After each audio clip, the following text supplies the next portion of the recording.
All right, dealing with PMS or premenstrual syndrome. You guys know what that is. So he says, I'm 5 months into marriage and living together. My wife gets quick to trigger, and then I seem to step in it and escalate. I'm reminded of the frog and a scorpion, where the scorpion convinces the frog to carry it across the pond, then stings the frog, killing them both. Why did you sting me? Asks the frog as it drowns. Because I'm a scorpion.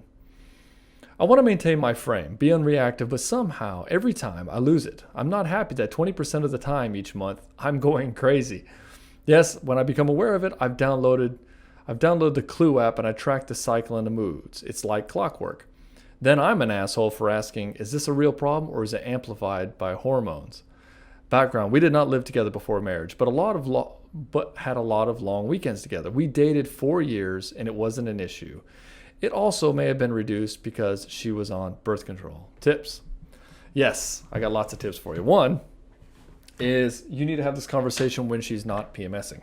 That's the first one. You need to have this conversation right after her period is over, okay?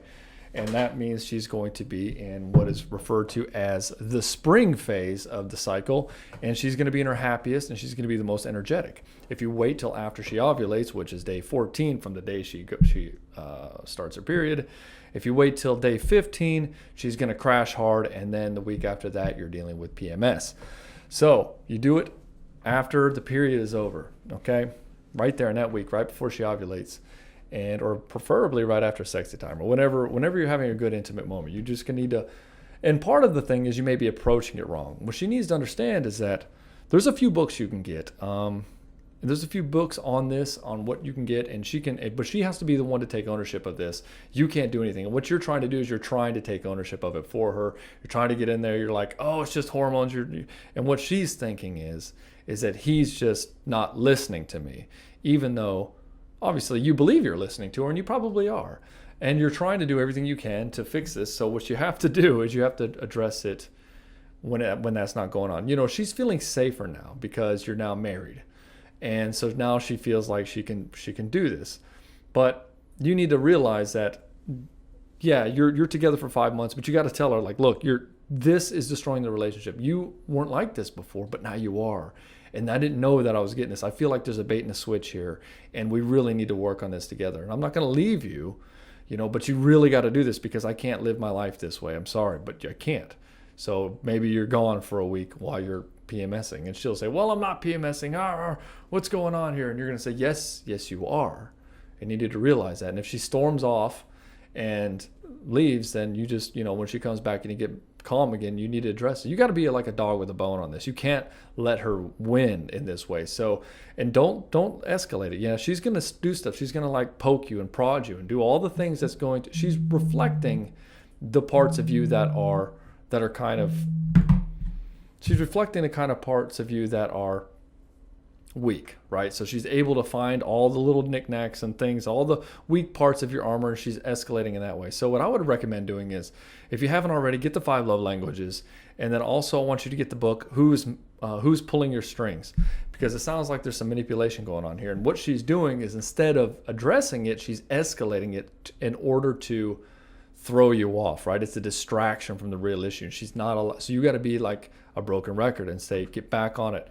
Why are you like this on this month? Why? Let's show her the evidence. Like, look, this is the day you did it. This is the day you did it. This is the day you did it. And she's gonna be like, well, why are you tracking us? Why are you doing all this? And you're just like, no, you're just saying that because you don't want to address the real issue. You got to do this. You got to address the real issue. And so you're destroying the relationship. You're destroying my trust in you. I can't confide in you. It always escalates. This isn't working. And you have to be really strong in this.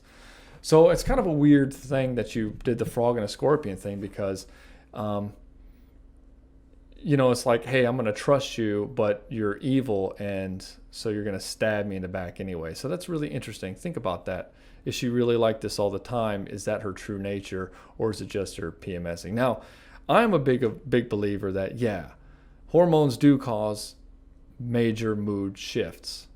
But at the end of the day, she's responsible to be a nice person. She's responsible to come with you with love and awareness. It isn't something that she can just excuse, right? You can be annoyed and irritable and you can lash out, but there needs to be an apology afterwards. There needs to be her giving you the benefit of the doubt that says, hey, he's not trying to hurt me. He's not trying to piss me off. He's not trying to do these things. But it sounds, I don't know much more about that. I mean, this is a very sparse question, but I would say, it wasn't an issue before you're married. Now it's an issue in 5 months. And so this tells me that she's feeling really safe.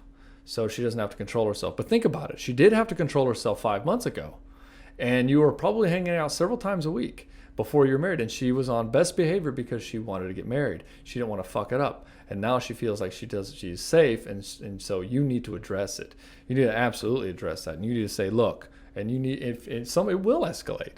It will escalate sometimes. And you can do your best to not escalate it. But, I'm a big believer of conscious spanking of bad behavior. You can love her. You can love her with everything you got, and you can show her all the love and whatnot. And if it's not being addressed properly, then you got to give some conscious spanking on that and say, this is not, I'm not going to handle this, And if she drives, and she needs to know that she's pushing you away. She's hurting the relationship. Her behavior, the way she's doing. She's going to say, well, why can't you just accept me the way I am? Why can't you? And say, I do accept you the way I am, but I don't accept the way that you treat me. There's a difference between accepting somebody for who they are and accepting bad behavior. And I think you need to make that distinction to her and say, you coming at me and being mean to me and being angry at me is not acceptable. I still love you, and I love everything about you, and I have faith in you, and I know that you're a good person underneath it all. And I know that this isn't you. It's just a form of behavior that's happening in a certain way. And I'm willing to work with you with this, but you can't attack me like this. That is not acceptable. That is the line in the sand you do not cross. You can accept a person and love the person, but you can also not accept bad behavior. You can set that healthy boundary because, again, she was okay. She wasn't doing it before you were married, and now she is. So now she feels like it's okay, and that's not acceptable. So you need to step up and tell her, that you ain't doing this anymore. You can't do that.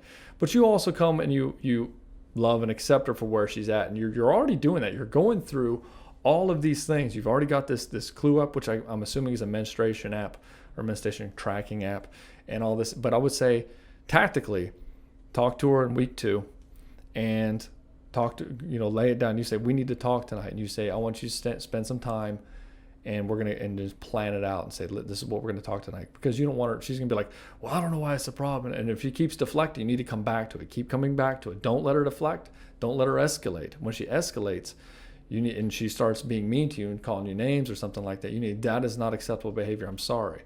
You need to talk to me in the right way or whatever. And if you're getting upset and you're yelling and hollering and screaming and all this stuff, then that means that you're losing control, and maybe you should start thinking about meditation, so where you're not getting amped up as much. Because in meditation, you'll be able to step away from yourself and watch your emotions as they rise, as opposed to being of them and reacting. That's all I got for you, man. It's a tough one. And maybe it was a birth control back then. Who knows? But if that's the case, then I certainly would not be having children with her till she gets this handled, because that's going to be a really big problem when a little one's coming along. Because if she's off birth control now, and this is what's going on, then I would recommend she either gets back on birth control until she can handle this, or you wear condoms or something. Don't be trying that pull-out method. Pre-cum is a real thing, and you don't want to, because this is a big issue. Like if a woman was acting like this with me and I was engaged, I would say I'm not going to have children with this person unless this gets handled.